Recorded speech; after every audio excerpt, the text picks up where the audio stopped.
Rita Gunaryanti Rahayu melepas rombongan biku tudong di Wihara Sima Buddha Jayanti, Semarang, Jawa Tengah.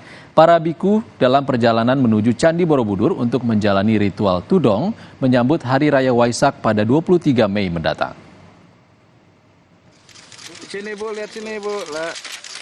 Kota Semarang, Jawa Tengah menjadi titik awal perjalanan rombongan biku peserta ritual tudong untuk menyambut Hari Raya Trisuci Waisak 2024 di Candi Borobudur, Kabupaten Magelang, Jawa Tengah. Setidaknya 43 biku dari 4 negara, yakni Thailand, Malaysia, Singapura, dan Indonesia, menjalani ritual tudong pada tahun ini. Para biku melakukan perjalanan melewati Ambarawa, Kabupaten Semarang, berlanjut ke Kabupaten Temanggung, hingga ke titik terakhir, yakni Candi Borobudur di Kabupaten Magelang.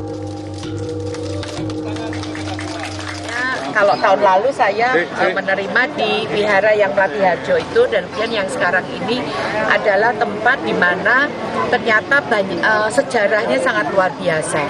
Yaitu di sini adalah Sima satu-satunya di Nusantara. Sima ini hanya ada 2 di dunia.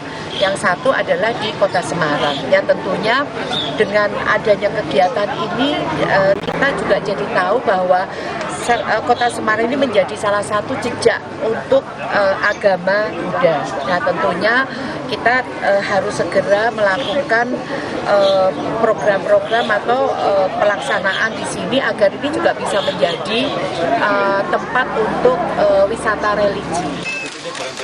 Ritual tudong adalah proses spiritual para biku dalam memaknai setiap langkah dalam kehidupan.